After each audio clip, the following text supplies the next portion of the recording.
Hello everyone, आज हम देखने वाले हैं सेकेंड वीडियो मुहावरे का। ठीक है, फर्स्ट वीडियो में हमने यहाँ तक देख लिया था, अंधे की लकड़ी। सेकेंड में हम देख रहे हैं यहाँ तक। तो ये आपका जो कॉम्पिटिटिव एग्ज़ाम्स दे रहे हैं उनके लिए इम्पॉर्टेंट है। 5th स्टैंडर्ड से लेके 12th कॉम्पिटिटिव एग्ज़ाम्स हर किसी के लिए ज़रूरी है। यूजीसी नेट जेआरएफ सबके लिए इम्पॉर्टेंट है उतना ही।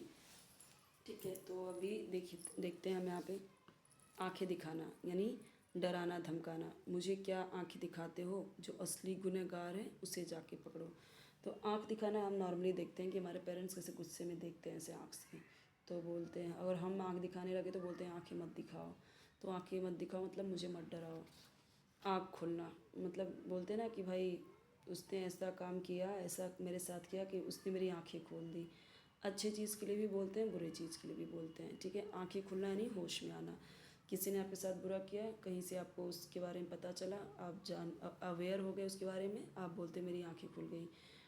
कहीं आप भटके हुए थे, उसने आपको समझाया, आपको लगा कि हाँ इसने तो मेरी आंखें खोल दी। तो आँख खुलना यानी होश में आना। माँ बाप के मरते ही आवारा दिनेश की आंखें खुल गई। आँखों का तारा कौन होता है? जो बहुत प्यारा होता है। बच्चा कैसा भी हो अपनी माँ बाप की आंखों का तारा होता है। आकाश से बातें करना, आकाश ऊपर है एकदम, उससे हम बातें कर रहे हैं तो बहुत ऊंचा होना। एक दो पेंगे देने पर ही झूला आसमान से बातें करने लगा। आग में घी डालना, बोलते हैं ना कि आग में घी डालने का काम कर रहे हो आप। जैसे दो लोग में झगड़ा हो रहा है, एक आके कोई एक को बढ़ाने चढ़ाने लगे तो वो क्या कर रहा है? आग भड़काने का काम कर रहा है, आग में घी डालने का काम कर रहा है। जितना आग में घी डालोगे उतना भड़कता है आग, तो उतना गुस्सा भड़क रहा है। आग में घी डालना यानी गुस्सा भड़काना। आनंदी की मीठी बातें दोनों भाइयों के झगड़े में मानो आग में घी डाल रही थी। 14 आटे दाल का भाव मालूम होना। नॉर्मल है ये। जैसे हम देखते हैं कोई घर से निकल गया, बाहर हो गया, अब वो जब कमा रहा है तो हम क्या देख रहे हैं, जब उसको एक एक चीज़ जुटानी पड़ रही है, इकट्ठी करनी पड़ रही है, तो उसे पता चलता है कि आटे दाल का भाव क्या है। बाप रे बाप, आटे का ये भाव, दाल का ये भाव, तो हमें पता चलता है बहुत महंगा हो गया। ठीक है, जब तक माँ बाप के से खाते रहते हैं तो हमें पता भी नहीं चलता दूध कितने का आ रहा है, दाल कितने की आ रही है, चावल कितने का आ रहा है, कुछ पता नहीं होता। खा के हम सरक जाते हैं। तो यही है, आटे दाल का भाव कब मालूम होता है? जब आप कष्ट में होते हो। तो वही है, कष्ट अनुभव होना। बाहर की दुनिया देखो तब तुम्हें आटे दाल का भाव मालूम होगा। नॉर्मली बोल सकते हैं रमेश जब अलग हुआ तब उसे आटे भाव की कीमत मालूम हुई। ठीक है, तब उसे आटे भाव, इस तरीके से आप सेंटेंसेस बना सकते हो। जब से वो अलग हुआ तब से उसे आटे दाल का भाव मालूम हुआ। ऐसे आप बहुत सारे सेंटेंस लिख सकते हो। आड़े हाथों लेना यानी नॉर्मली है, किसी को खरी खोटी सुनाना, भला बुरा कहना। ज़रा सी चोट लगते ही साइकिल सवार ने स्कूटर वाले को आड़े हाथों ले लिया।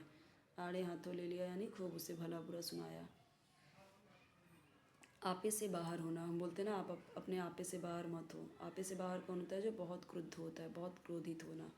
ठीक है, अध्यापक को पढ़ाते समय बच्चों की भूल चूक के लिए आपे से बाहर होना ठीक नहीं है। ठीक है, यानी कि भूल थोड़ी बहुत बच्चों से जो भूल चूक हो जाए तो आपे से बाहर नहीं आना कि लगो पीटो मारो। आगे पीछे घूमना, चापलूसी करना। जैसे हम देखते हैं नॉर्मली बहुत सारे लोग ऐसे होते हैं, जब उनका काम रहता है तो किसी के पीछे आगे पीछे घूमते रहते हैं। चापलूसी करना, गरीब हलवाहा अपने योग्य पुत्र की नौकरी लगवाने के लिए मंत्रियों के आगे पीछे घूमने लगा। आँच न आने देना, ज़रा भी कष्ट न होने देना। भारत माँ के गौरव पर आँच न आने देने के लिए सीमा पर बैठे सिपाही अपनी जान न्यौछावर कर देते हैं।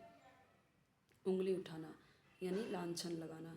शीला जैसी नेक लड़की पर उंगली उठाते तुम्हें शर्म नहीं आती, या तुम्हें शर्म आनी चाहिए, दोनों ही हो जाएगा। उंगली उठाना। ठीक है, आप ऐसे भी लिख सकते हो, सीता माँ पे लिख सकते हो, राम पे लिख सकते हो। ठीक है, बहुत सारे सेंटेंसेस आप खुद से लिख सकते हो।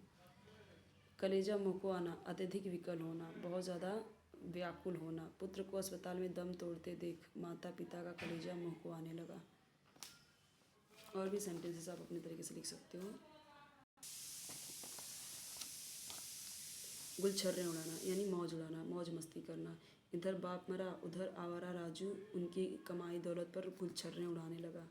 सिर पर सवार होना, पीछा न छोड़ना, यानी कोई कोई ऐसे लोग होते हैं जो पीछा ही नहीं छोड़ते। ढीठ होते हैं, बदतमीज़ होते हैं। तो क्यों मेरे सिर पर सवार हो, जैसे ही खाना बनेगा मैं तुम्हें बुला लूँगी। ये नॉर्मल अपने बच्चों के लिए बोल सकते हैं, नॉर्मल स्टूडेंट को भी बोल सकते हैं, या कोई जो बहुत परेशान कर रहा है उसे भी हम गुस्से में बोल सकते हैं कि वो तो एकदम से सिर पे ही सवार हो गया है मेरे। गागर में सागर भरना, ये तो एकदम सिंपल सी बात है। थोड़े शब्दों में अधिक बातें कहना, जैसे हम ये एकदम फेमस है, बिहारी के दोहे गागर में सागर के समान है।